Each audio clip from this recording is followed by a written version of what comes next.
Hello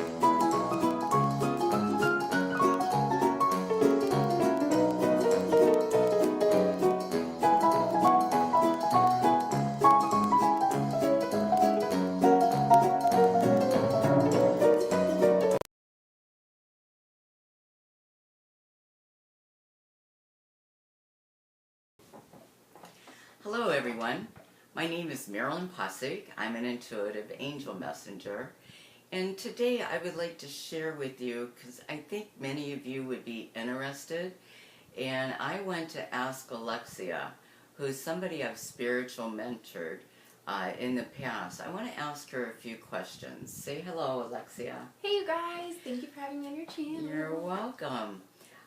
First, what turned you into the spiritual realm, Alexia? I had spiritual connection with guardian angels when I was a baby until about 7 or 8. And they were a really big part of my life. I can remember seeing these two little old women. My whole family knew about them because they saw me talking. They had confirmations. If my mom lost something, I would be like, oh, well, Sophie says you left something over here. And she'd be like, what? And I remember little things like that were confirmations that my kid really is seeing this. Did it scare you? No, they were exactly like that picture of the guardian angel taking the little girl across the bridge. Like, they protected me. Like, no, Alexia, don't do that. And then they would talk to me. I was going to say, so they actually talked to you? Yes. I could see them and I could hear them, and it was just like two little old ladies. But I knew other people couldn't see them. And how old were you at this time? From birth to 7. It was a long time. And then did they go away? They went away, and I remember first they went away where I couldn't see them. I could no longer see these two old ladies, but I could hear them. And then it was when hormones kicked in, school started going crazier. I think from like 7 to 11, I could hear them and communicate, but I remember pushing them away because it wasn't cool to have imaginary friends when you're 10. And I mean, programming with school, you just learned that you don't talk to the voices in your head. That's what I was going to ask you. Did you tell people when you had your guardian angels? Did you tell them that you see them, that you hear them, that you're talking to them, or did you keep it more to yourself? My family was really open to it, and my family, all my sisters and like their boyfriends and all the kids over at the house, they all knew that, oh, she has her little imaginary friends. So when I went out into the world, I think I maybe told a couple friends, but it's still not. So you didn't like really open up to your friends at school and so forth, out to the public? No. Okay.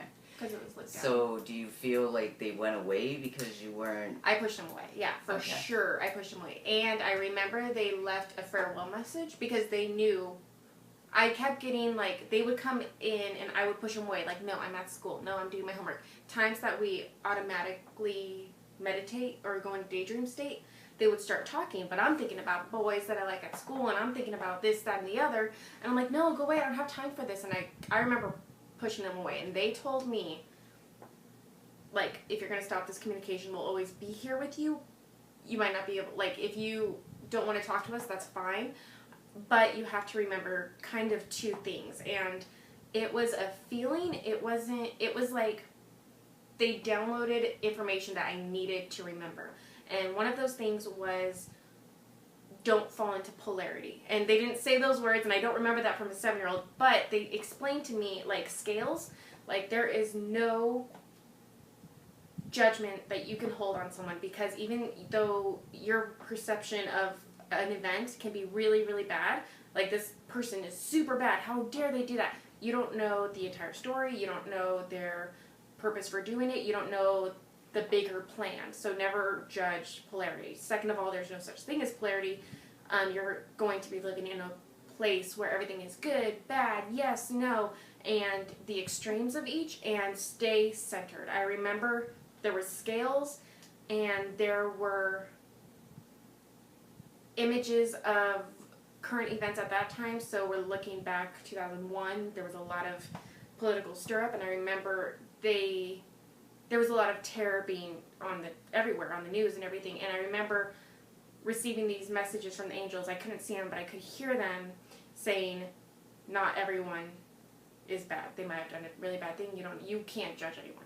So I do. Yeah, that's really good advice, because I like to say to people, God doesn't judge. Why should I judge? Who am I to judge? You don't ever know what's going on in anybody's life. So very, very good advice. Of course, I've never known angels to give us bad advice, right? True.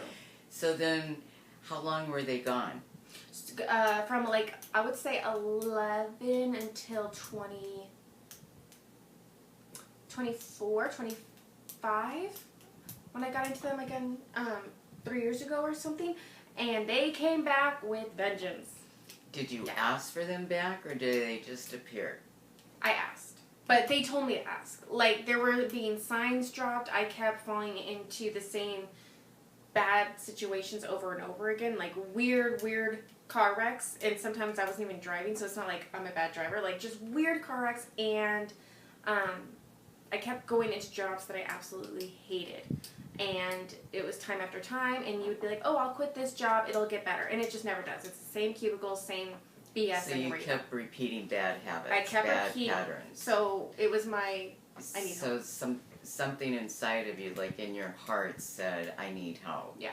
And you figured out that there's other help available to you other than the human help. Is that right? Yeah. So you brought in your guardian angels to assist you in life's challenges, basically, right? Yeah, because that's all I remember. I was like, you know what, let's go back to basics.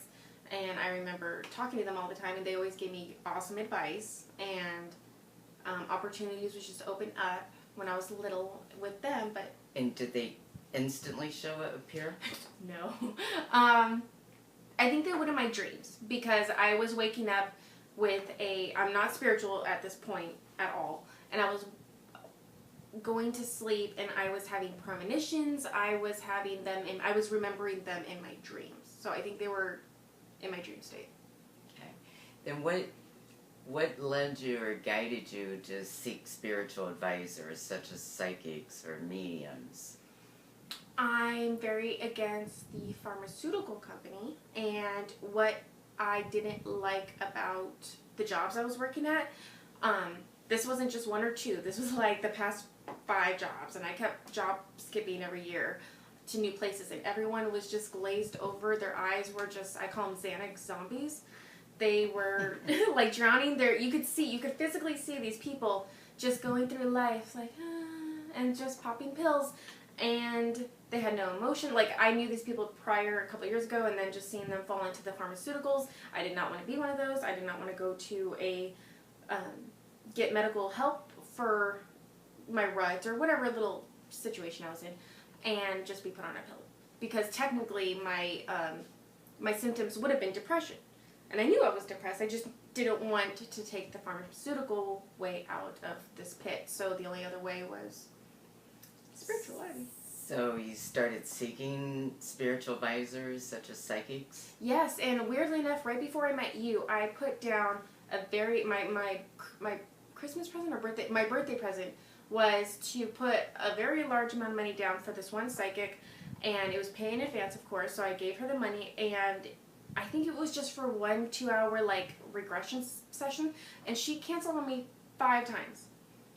Wow, what did that tell you? So, exactly. I'm like, you know what? And obviously, it was just like crazy things, and she was like, I'm so sorry, but at that point, you're like, it's a sign. Like, I'm not supposed to see her.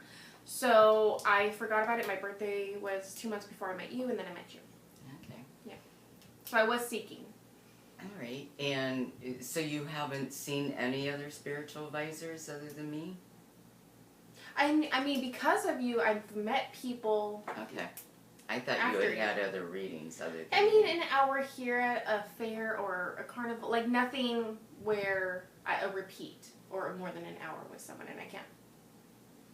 And do you remember, other than the 10-minute reading you had at the Halloween party, do you remember your first reading with me? Yes. Okay, so I'm trying to think of what you said. You did confirmation with my guardian angels, because at the time I was just like, where's my communication with them? I didn't even know of your angel book is up there. I didn't even know of archangels, Archangel Michael. I just knew of my 2, Sophie and Barbara. That's all the angels that I thought there were. And then this lady says there's 100,000 of them. So you said I needed to get rid of fear. It was all just fear, I think, the first. Okay. And session. after your session, how did you feel? I was excited, but I still didn't trust myself. It took like 3 or 4 sessions to believe in myself and believe that I could do the things that you were telling me to do. And is that why you chose me to like do spiritual mentoring for you? Yeah, because you were the first person, again, that didn't make me feel stupid. If I didn't understand something, if I still had the same block the next week or the next following time we saw each other, if the same block was there, then you kind of said, okay, well, however I told you before didn't fit, so try doing this. You worked with me with other ways to try and get rid of blocks if I just couldn't get it.